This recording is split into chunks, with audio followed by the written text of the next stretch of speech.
So we got a situation. We got a situation, bro.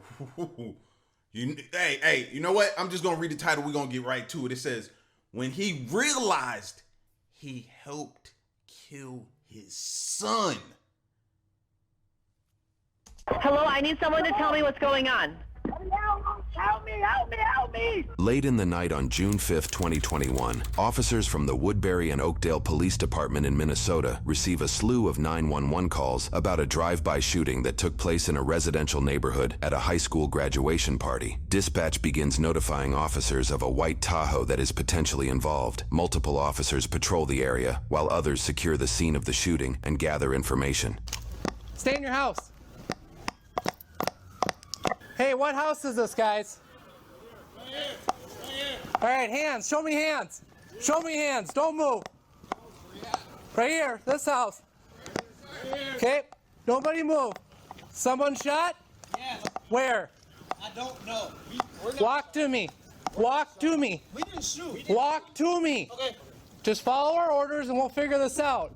While this is going on, officers discover the white Tahoe speeding by. Again, Woodbury spots either white Tahoe or white Escalade driving fast by 611. Get out here.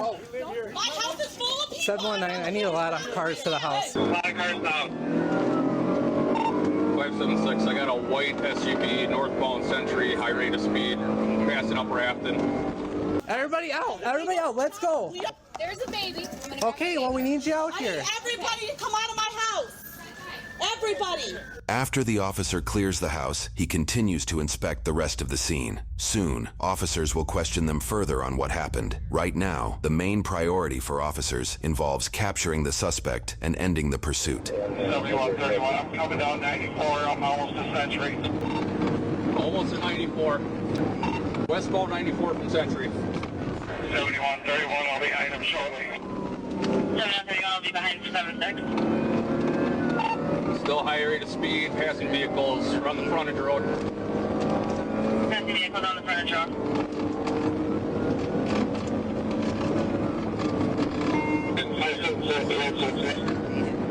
Committed westbound 94. Committed westbound 94. Still westbound under Ruth. Westbound under Ruth.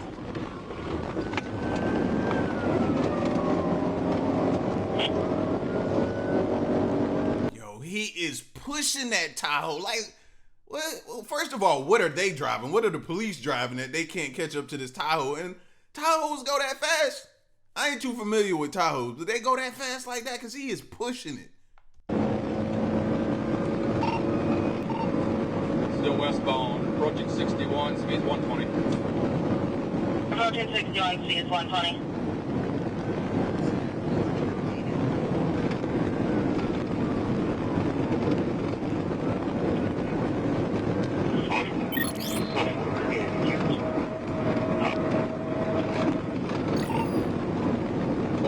Parkway advised St. Paul and Ramsey County.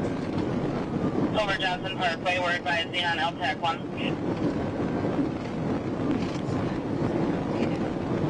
7131, I'm west on Paul calling.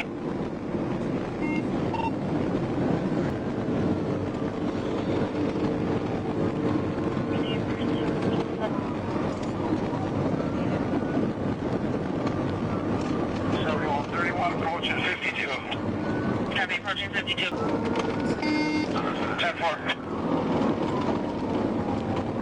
Need a Victoria, westbound.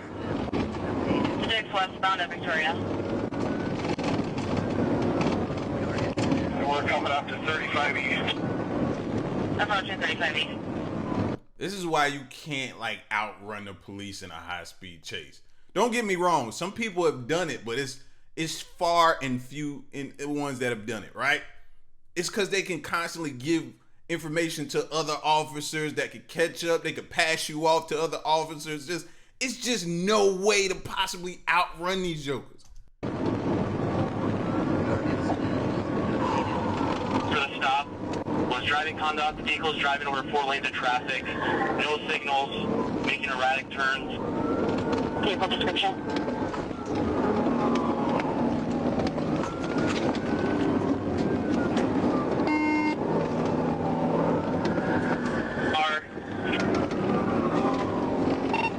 car to the front.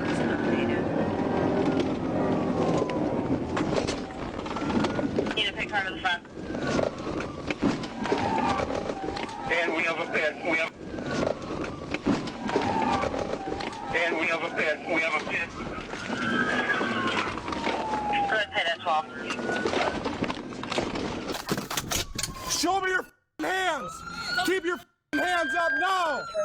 Don't move. I'm going to terminate where Do not move. attorney. Shot in the back. There's someone shot. Okay.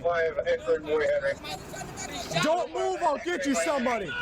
We got someone shot in the back. 7131. We have somebody shot in the back seat here. You start me. So now y'all care? Y'all care that somebody's in the back shot? Now y'all care? Because y'all probably passed at least 10 hospitals by now, wherever y'all was going, but now y'all care. Oh, okay. All right, I get it. 7131.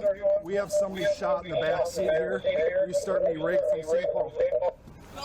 Having someone shot in the back seat. We're not going to shoot. You keep your hands up. I have an ambulance coming. Do you understand me? Yes, we will. Chicago Avenue. Okay?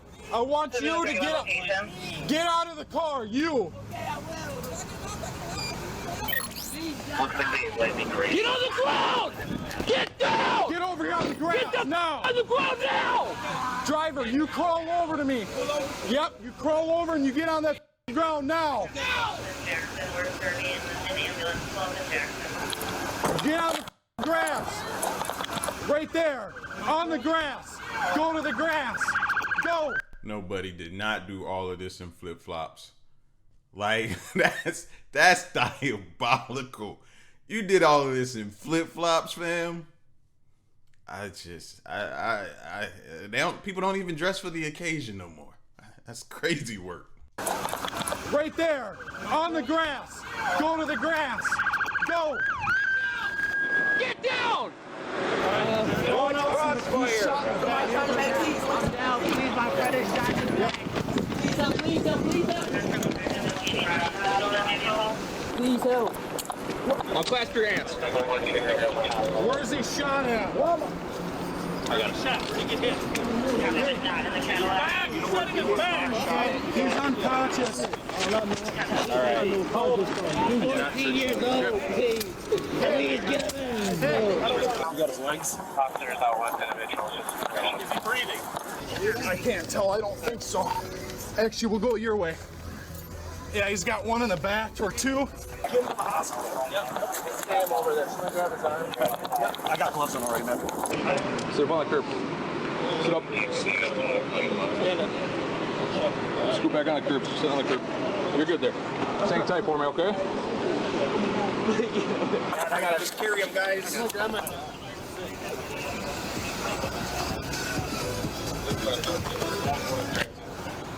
Is there a Xavier here? No, sir. Do you guys know Xavier? No. Okay. This officer inquires about a known individual attendee of the graduation party, Xavier. Back at the crime scene, witnesses noted known attendee Xavier and two of his friends got into a physical altercation with another attendee, Davion, before the shootout occurred. After Davion and his group of friends left, witnesses shared that Xavier and others fired their own guns at the vehicle involved in this chase. Xavier and his group of friends apparently took off immediately after the shooting. Nobody seemed to know where they were, nor would they find them that night. Shortly after this, 911 operators would get a call regarding a possible domestic situation they initially thought was unrelated to this case. However, they would soon learn that the call came due to the shooting victim's mother, Tricia, crying out in remorse over her 14-year-old son being shot. While officers are on scene at her home, Tricia's other son, 16-year-old Davion, his girlfriend, 19-year-old Brianna, and a friend to the family referred to as an auntie arrive. The two kids are panicked about what they just experienced. At this point, officers know that the 14-year-old in the back seat of this vehicle was shot and that the driver was indeed rushing to the hospital. After securing the scene, multiple officers lift the 14-year-old up, each appearing to grab one limb each, and So he was on his way to the hospital. So that makes sense for the high-speed chase. Do y'all believe it? Do y'all believe it, though? He might have was really going to the hospital. physically carry him about 50 yards over to Regions Hospital, a level 1 trauma center in St. Paul. The man driving the vehicle was soon discovered to be the boy's stepfather. Hey, are any of you guys injured? No. You're okay? You're okay? I was just trying to get him to the hospital. Hey, you're okay? Yes. Are you injured? Oh my God. Copy, I need to confirm code 4 crash scene. In the back. Switch.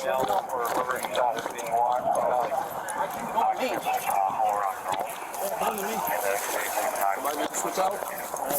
Which door are we going in?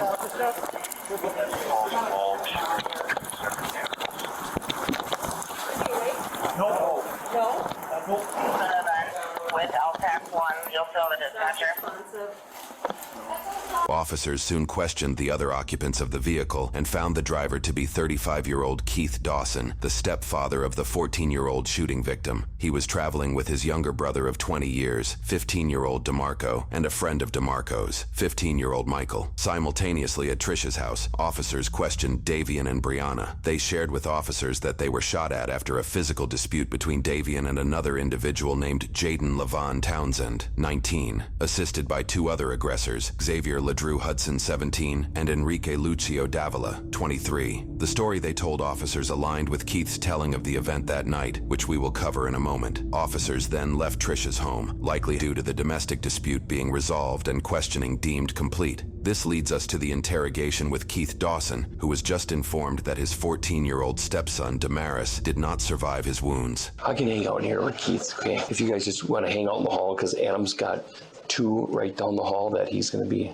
trying to have parents come and pick him up and stuff, okay? Absolutely. So when you get into St. Paul there and it sounds like they pitted your car, okay? Twist you around. Yeah, I was trying to go slow. I didn't want he had turn me around. I'm trying to get to the hospital. Yeah. Trying, hey man, they get so much shot. When the sun shot, man, shot. You know, that's why I'm gone. I ain't got time to be stopping, man. I'm going to the hospital. Yeah. That little second, any second could have saved, you know.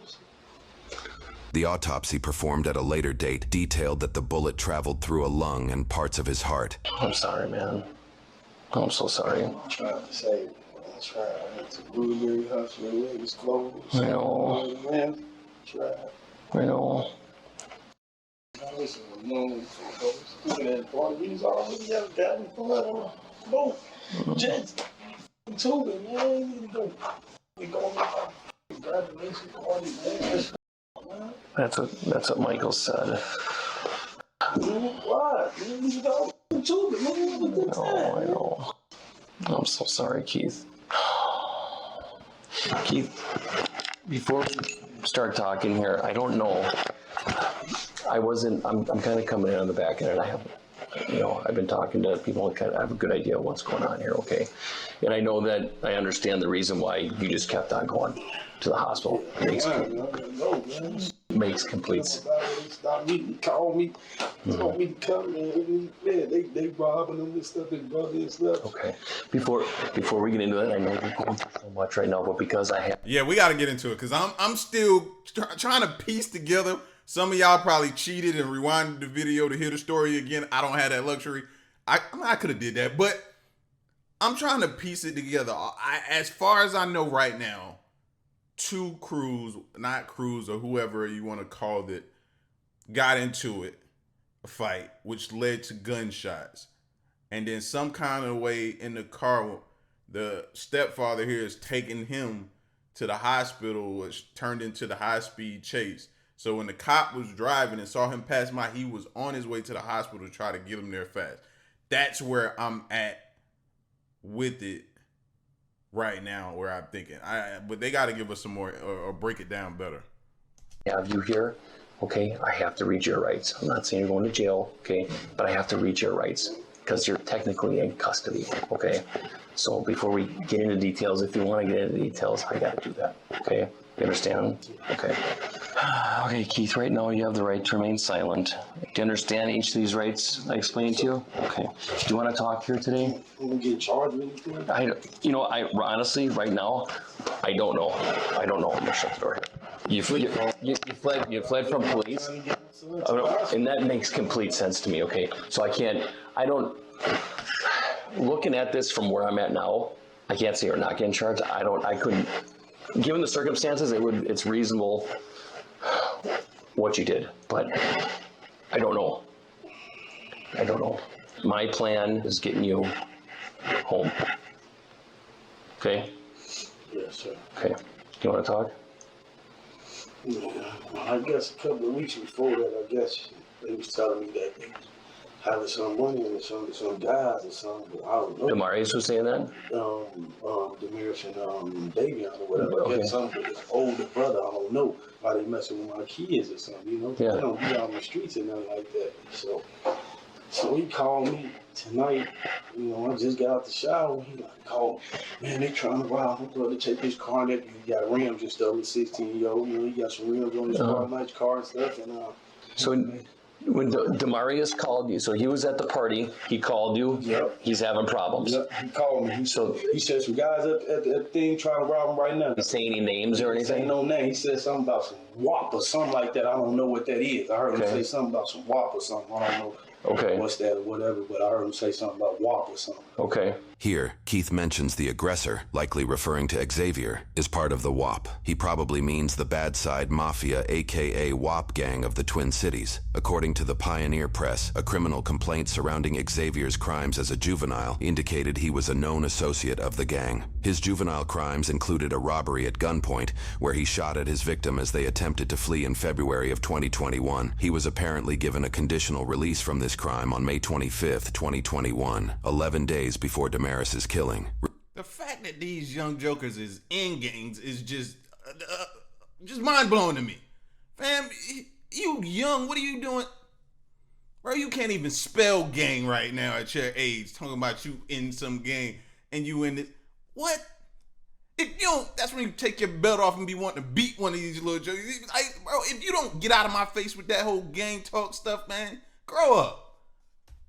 From this crime on May 25th, 2021, 11 days before Damaris's killing. Reports also indicate that, the day before the events in this video, Xavier had allegedly used a firearm to threaten other persons inside a restaurant. In an interrogation held at a later date with Xavier, the 17-year-old describes in his own way what the WAP is. What's the WAP?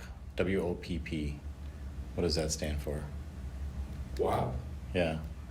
You got it all over t-shirts and stuff in your room and hats in the house and... Yeah, on top. What did they say? I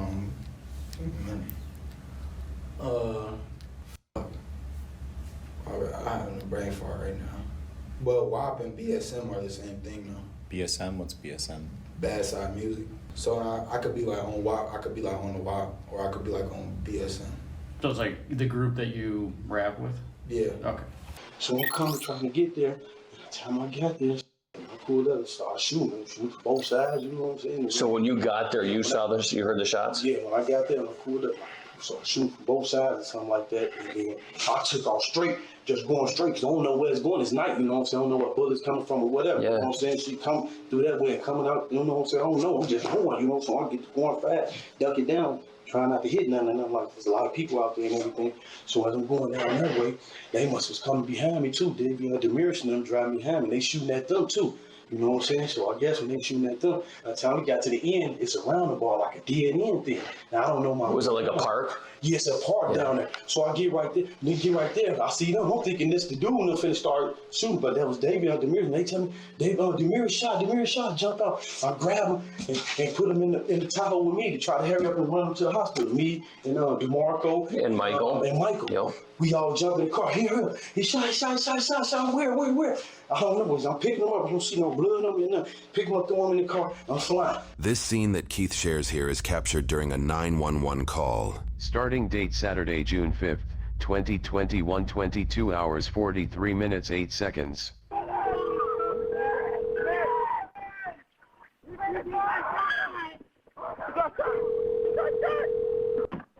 911, what's the address of your emergency? Come here. Hey! Oh, my cousin died, my cousin! He died when he was parking lot. My cousin, he got shot, my cousin just got shot.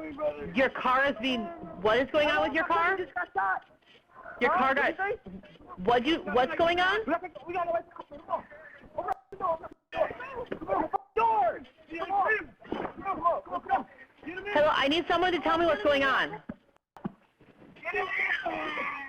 Hello? Hello, I need someone to tell me what's going on. Help me! Help me! Help me! Help me! I need to know where you are. I need to know where you are. I'm trying to help. Help me! Come on! Come on! I need to know where you are. No! Man! Come on! Come on! Y'all got to put the GPS on. GPS on. Hello? The caller suddenly hangs up. The moments after this lead to officers arriving on scene and beginning their pursuit. From the moment this 911 call was initiated to the moment officers transported the boy over to hospital staff, roughly 15 minutes surpassed. Was he making any noises? Or? I threw him in the car. You heard him kind of moan, okay. And then your fiance, is she, do you know where she is right now? She at Regis. Okay. And what's your fiance's name? Trisha. Trisha. I'm just gonna step out here. I'm gonna try and find my partner and see kind of where we're at and see what we can do about you, okay? After this officer left the room, he found Keith and his party's telling of the situation contradicted other witness statements collected at the scene of the crime. Shortly after this discovery, the officer returns to question Keith again with this newfound information. All right, Keith, this is my partner, Paul, here. Hi. Paul was at the scene, and he talked to some people to try to get the perspective of what happened there, okay? Our goal is to find out exactly what happened. And I think there's some stuff, inconsistencies are telling me. We want to get to the bottom of this. We know there's a couple casings in your truck. What happened? I don't know who it did. There's some guys out there, they started shooting, like I told you. Okay. They started shooting. They shoot you on this side, they shoot you on that side. So I was out talking to witnesses. How does the how does the casings though get in your whip though, bruh? Huh? You leaving that part out. The part where you fired back, that part. Did you fire back, bruh? That's what they trying to sit here and ask you right now. And you trying to say it just all came from them. They shoot you on this side, they shoot you on that side. So I was out talking to witnesses, as far as I can tell, that they don't have a dog in the game. They're telling me that there was a fight between a couple of the kids that were at this grad party, and that Davion was saying something similar to, I'm gonna make some calls and I'm gonna keep this up and blah blah blah blah blah. And within 10 minutes or less, they see a white Tahoe come into the neighborhood. One person said it was kind of creeping, with the person looking all around, and then another person said that it was kind of driving and like quick stopping, like it was looking for somebody or looking for something. And I got people that were standing by a car across the street right next to it, and I got people standing at the foot of the driveway that see this car come in. They see a lone male driver in a light SUV, lean over and start popping rounds. They see the flash coming on the inside of the car. They saw nobody else in this SUV, and that is the first shots being fired towards this other group. And then there's a slight pause, and then just a rally of bullets flying and everywhere, and everyone went scattering and running and hiding and ducking. How do you explain that?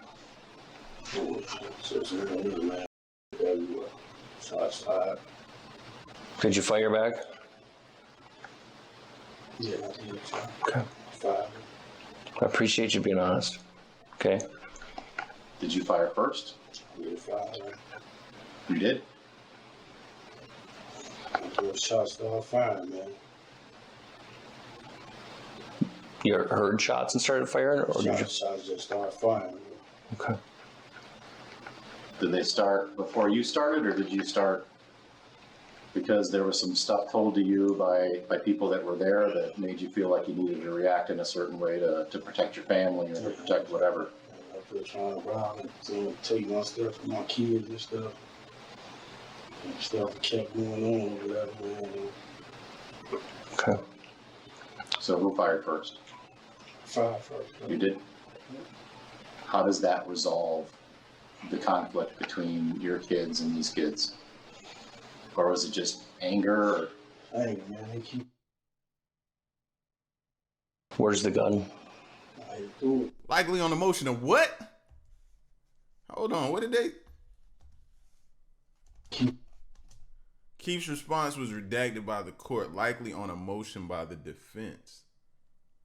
What is that? Why does that get his response get redacted? All right, now where's where I need some legal information. Where's my attorneys at that's in the family? Where y'all at? We need y'all to come to the front. What do you mean? It was redacted, likely on a motion by the defense.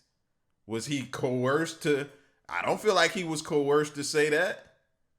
Even though the cop said that he gave him an out in a sense to say you did that because you heard some people was up here trying to rob your son and you fired first out of anger. And what are they gonna say? Like they coached him into that kind of? To which, no, they do that all the time. Or was it just anger? Or? Anger, man. They keep. Where's the gun? I threw it. Okay. It's over there on Sentry. Do you think it's on Sentry? Yeah, so Sentry in the parking lot. Sentry in the park. What parking lot? It's the parking lot over on Sentry by that SA over there, by that apartment building. Okay. We need to try and figure out where this gun is so it doesn't. A little kid don't pick up this gun. Okay. I'm gonna pull my map out. Keith continues to explain details of that night with apparent honesty. He shares where he started shooting, where he threw the gun out the window, and ultimately came clean about his actions. With Keith's confession, officers took him into custody with charges pending. They were all... So that's crazy, because if you didn't fire first, then possibly your stepson is still alive. They returned fire because you pulled up and fired based upon whatever your stepson told you out there when he was bragging that he got somebody to come shoot this thing up. And you pulled up and did exactly that. And then he got hit. He got hit. So I say, man, you never know the outcome, bro. Also able to obtain the gun he had thrown out the window. Their next steps required putting warrants out for the other 3 aggressors involved, that being Jaden, Enrique, and Xavier. However, over a week had gone by, and the 3 were nowhere to be found. It was clear that several dozen bullets flew that night. Investigators found bullet holes all over the neighborhood, including in uninvolved vehicles, houses, and some with jaw-dropping trajectories. One bullet's path just above a pillow, where if a person had been laying, they likely would have died. It is astounding that no one else at the scene was hit or killed. Investigators, working alongside crime scene forensics, would have a firm understanding of the details that unfolded that night. Next, we will detail the story in full. It was some angels out that night. You see how that was just barely above that pillow? It was some angels out that night, bro. Bullets ain't got no names. And clearly, that's an example right there. They were scared. They was firing everywhere. And he made it out without a scratch on him. The person who initiated the firing made it out without a scratch on him. That's crazy. Understanding of the details that unfolded that night. Next, we will detail the story in full. That night, Damaris tagged along with his older brother Davian, Brianna, DeMarco, and Michael to Brianna's friend's graduation party. They had all carpooled in Brianna's silver Kia Forte. Minutes after arriving at the party, the group would be confronted by Jaden, who was accompanied by Xavier and Enrique. In court testimony, Davian, the victim's brother, notes he is immediately uncomfortable with how they acted. He described that Jaden appeared to want to fight, and interrogation later held with Xavier supported this. Jaden said something like, hey bro, wasn't you like trying to get a gun to shoot at us and stuff like that? Then Davian like, no, I don't know what you're talking about. Jaden's like, yeah bro, why ain't you just talk to me like a man or something? I feel disrespected, can we fight? Davian was like, nah bro, I'm not fighting you and shit. Davian detailed that his little brother said he was ready to leave. Davian agreed before Jaden, Xavier, and Enrique blocked them. Davian testified that Enrique lifted up his shirt and revealed a gun in his waistband as he said, "Don't try anything." Enrique then tried to take whatever was in Davian's pockets. Davian in this moment recognized Xavier not just as a classmate from school, but also as a client. Davian had cut hair as a barber and had just cut Xavier's hair weeks prior to that night. His father, Keith, even mentions this during his interrogation. My son, he cut hair. Davian cut hair. I guess these same little kids have been over at our house. Davian noted in court testimony, "I kept telling Xavier, I said, get your friends. I said, I just cut your hair. I have nothing." Jaden then suddenly smacked Davian with an open hand. After that, Davian grabbed his little brother and gathered his group to leave. As he did so, Davian shares in court testimony, Xavier said, "I better see no windows come down or I'm flipping your car," implying he would shoot at them if they appeared to act in a drive-by shooting. During his interrogation, Xavier claimed to have no part in this particular situation, but that everyone was looking at him because of his status as a rapper. I'm looking at everybody, and then everybody looking at me, right? Literally, the whole party knows me because I'm a rapper, you feel me? They all know me, you know, they listen to my music and stuff like that. They my fans or whatever like that. So I'm not a problem starter, but you feel me? I handle business. So they left. After they get in the car, Davian's little brother, Damaris, calls his stepdad and Davian's biological father, Keith Dawson, and informs him of what happened. Davian explains that he took the phone from his younger stepbrother at this point and started talking to his father. Davian shared that Keith yelled at him in this moment and claimed that his father was scared. He shared his dad said to stop going places in public because there's so much drama in the world right now. Davian explained in court testimony that this was not the first incident between himself and Xavier, adding that his father likely did not know Jaden or Enrique. They got their haircuts and everything because they go to school with each other, you know, but I don't know them personally though. Okay. Keith then drove his white Chevy Tahoe and met the group in a car dealership parking lot. Here, Keith allegedly explained to the group that they needed to go back to the party so that the three harassers would stop messing with them. From here... Dang, bro. So y'all was gone and came back? You left, you were gone, you got your kids out of the situation.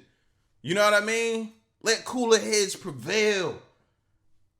You know? Let cooler heads prevail till you can get to a neutral ground location and talk it out and have a conversation and squash it.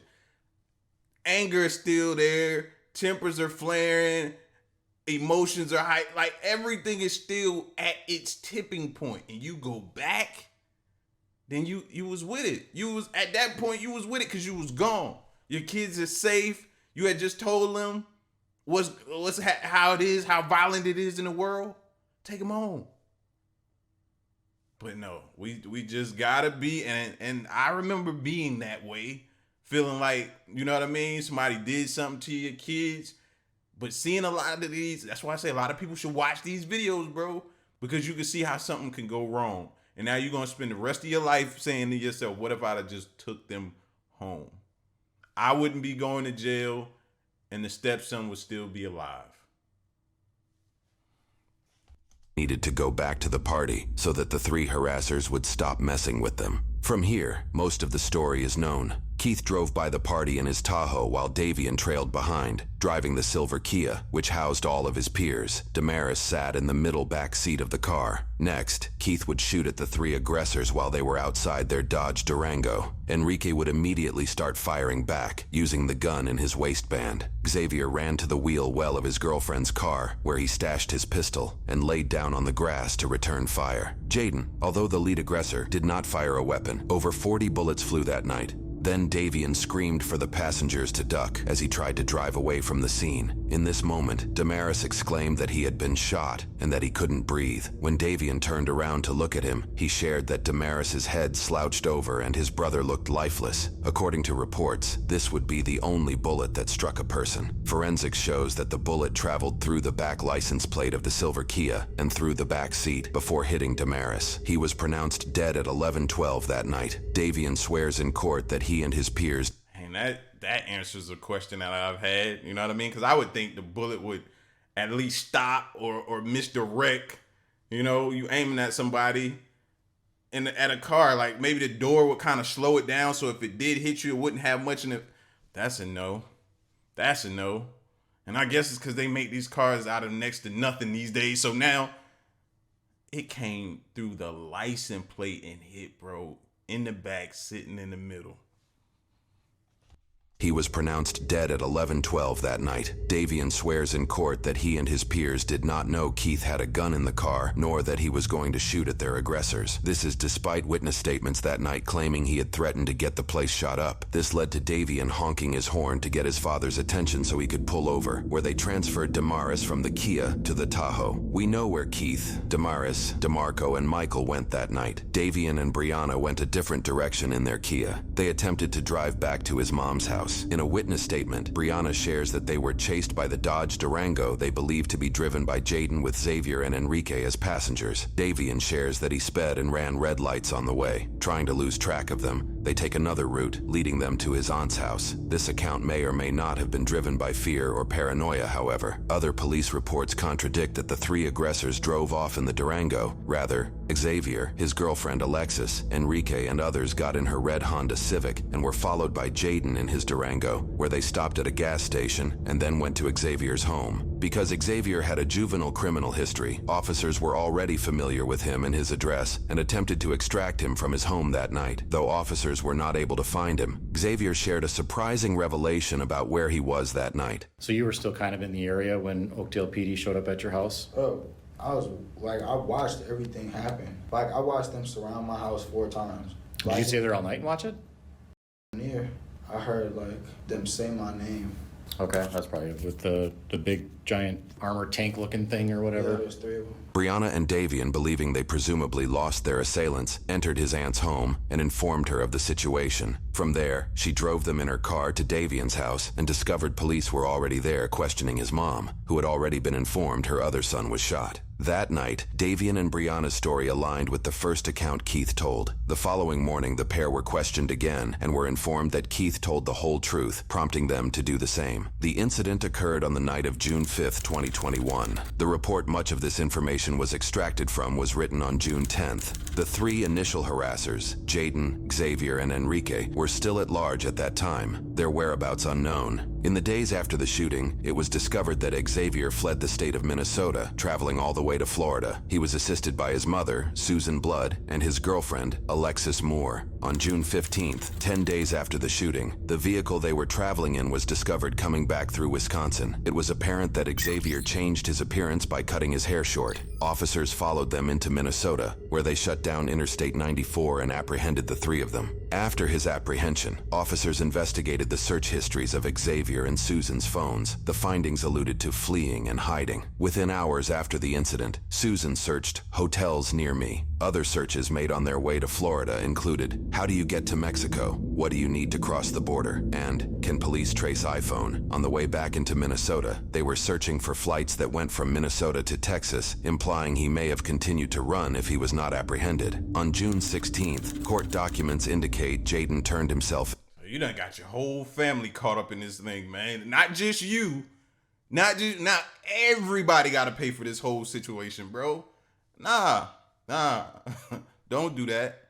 Don't do that. Don't do that. Just if you're going to choose to ruin a life, make it be your own. Make it be your own. If you're going to choose to do all of that, stand up and accept the consequences on your own as a man. You want to be grown, you want to do this, then handle it. Handle it. Finding Enrique would prove a difficult feat. How tight are you with Enrique? Not really. Okay. He won't listen to y'all. Do you think who do you listen to? To me. I mean, I'm top, literally top block. I know it might seem a little stupid, but the name means a lot. For months, officers asked the public for information of his whereabouts, sharing photos in this known video of Enrique, brandishing the gun he used in the shooting. He was eventually found hiding out with a family member, avoiding custody all the way until September 30th, 2021, nearly 3 months later. During interrogations, Xavier admitted to shooting 19 shots at the White Tahoe, a statement that forensics would find accurate. I know how many times I shot. How many? I shot 19 times. The only controlled shots I had was them 5 shots. So the first 5 were more controlled. Yeah, the first. And then you were going for like I don't know, fire superiority kind of thing. Right. An amended criminal report notes that Xavier. What, he thought he was in Call of Duty? 19 shots, bro. Oh yeah, you was trying to end something. You didn't care at all. I don't know, fire superiority kind of thing. Right. An amended criminal report notes that Xavier had a previous charge of delinquent felony possession of ammunition, pistol, or assault weapon by a person under the age of 18. This legally made him ineligible to possess a firearm. Investigations found that at least 21 bullets were shot from Enrique's gun. Around 4 shells were found in Keith's Tahoe. In his interrogation, Xavier freely gave his opinions on the whole situation. I didn't have a problem with this little kid that passed away from me. I feel really bad, but his dad's gonna live with that. Yeah, this is one of those circumstances where everything had to fall in order. At the end of the day, you know what I'm saying? Like I said, I wouldn't have caused the problem. Yeah. I would have left it at what it was. They took it in their power to call their dad, meet with their dad, and come shoot at us. You f***ed up, like that's your f***ing fault. That's what's making me so non-caring about the situation. Ball was in their park, and they played it so foul. You know? I agree.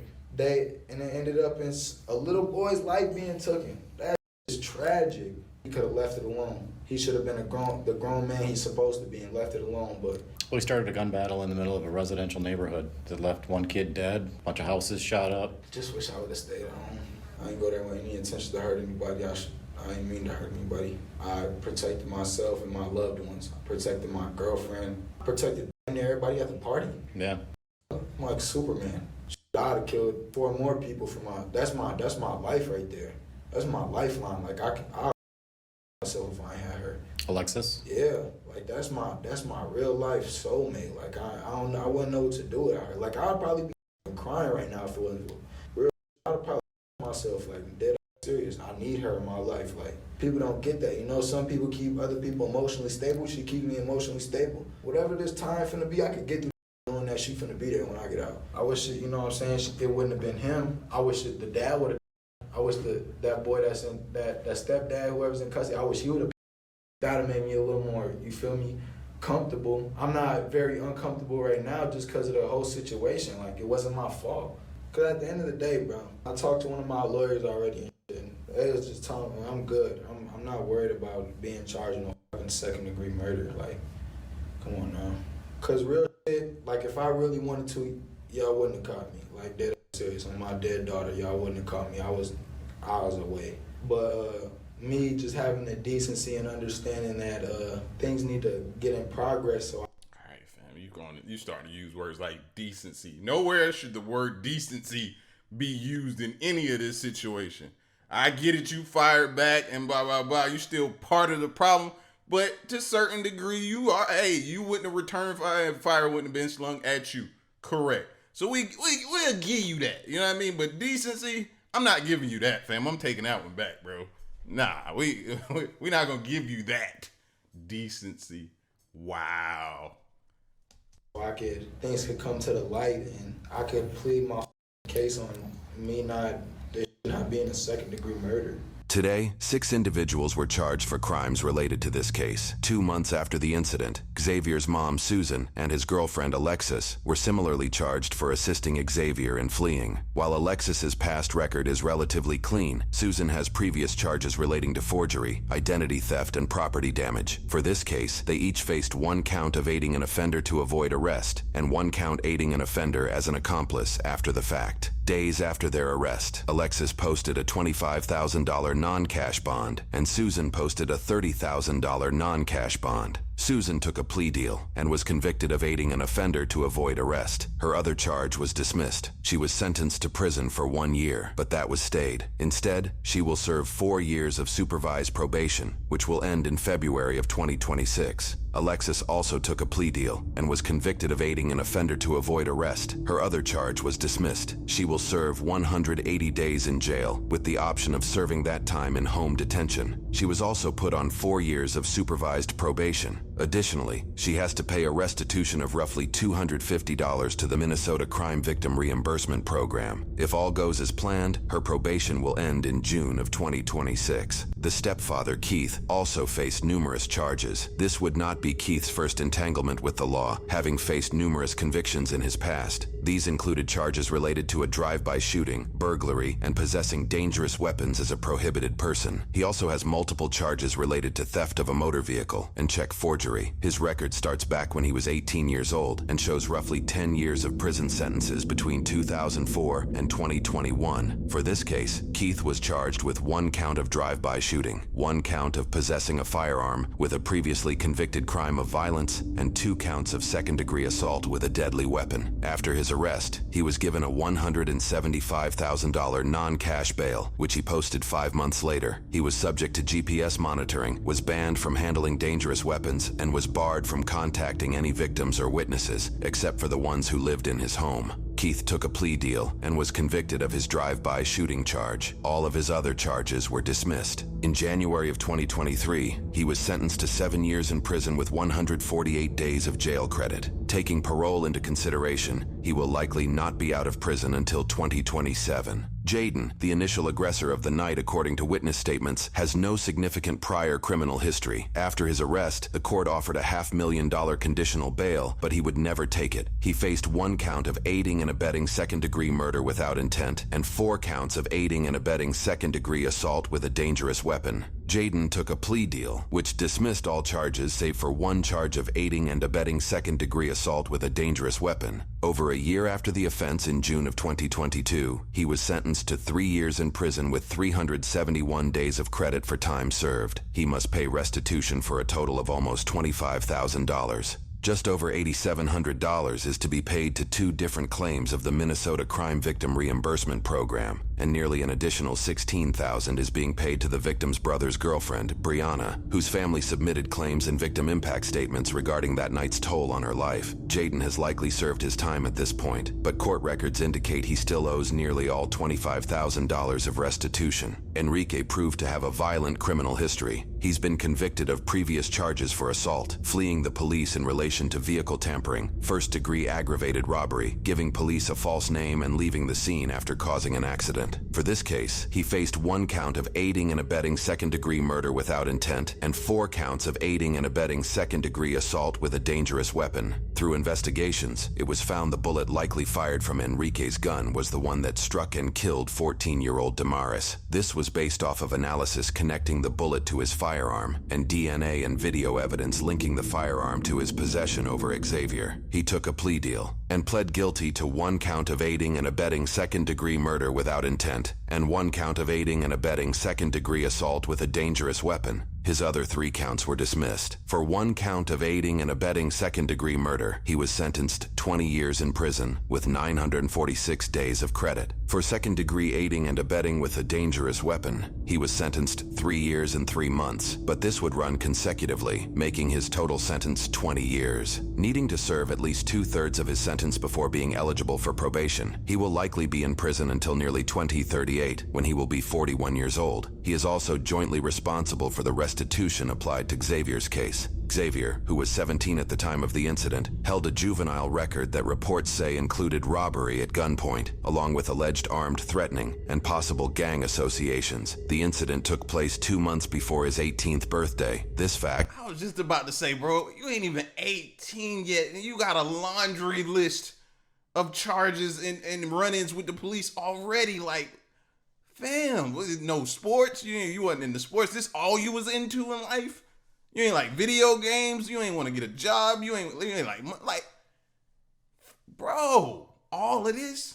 Gang associations. The incident took place 2 months before his 18th birthday. This fact, along with the seriousness behind his current and past crimes, caused him to be tried as an adult. For this case, he originally faced charges of 1 count of aiding and abetting second-degree murder without intent, 4 counts of aiding and abetting second-degree assault with a dangerous weapon, and 1 count of possession of a dangerous weapon as an adjudicated delinquent. 5 months after his arrest, he paid a $750,000 bail using a bail bond. However, it appears the court reversed that decision months later, apprehending him once again. They would eventually offer a $5 million cash bond that would never be taken. Through court deliberations, Xavier faced increasing charges of second-degree assault. He originally pled not guilty to all charges. During court testimony, Jaden apparently made an unexpected appearance. He was able to do this as the trial took place in late 2023. While he was out on probation. Reports by Fox 9 indicated Jaden had to be escorted by security out of the courthouse. Court transcripts also share a disturbance that happened in the parking lot during the trial that prompted an increase in security which may or may not be related. In September of 2023, Xavier was found guilty on all 10 counts he was tried for, which included 1 count of aiding and abetting second-degree murder with an added statute of murder, 5 counts of aiding and abetting second-degree murder with a dangerous firearm with a prior violent criminal history, and 4 counts of second-degree assault with a dangerous weapon. He would ultimately be convicted to 1 count of aiding and abetting second-degree murder and 2 counts of second-degree assault with a dangerous weapon. His total sentence is 37 years and 3 months with 692 days of credit. He'll have to serve roughly 23 years and 8 months before being eligible for probation. Xavier will likely not be out of prison until nearly 2048, when he will be 44 years of age. He must also pay a total restitution amounting to just over $16,000, for which Enrique is jointly responsible. Just over $8,700 is to be paid to 2 different claims of the Minnesota Crime Victim Reimbursement Program, and just over an additional $7,000 is being paid to the victim's mother, Tricia. Currently, Xavier is going through the Court of Appeals in hopes to either reverse his verdict or reduce his sentence. That outcome is yet to be determined. Sheesh, godly. I feel like my brain is oozing out of my head with all these charges, bro. Like, I don't get it, man. I don't get it. I don't know why anybody thinks this is a cool thing to be involved in or want to be a part of or be around, or I don't understand it. You know what I mean? That much time in jail you want? 20-something years? You want to have to do 20-something years of being told when to go to sleep, when to eat, when to get up, and be amongst all these men who are also criminals and have to survive?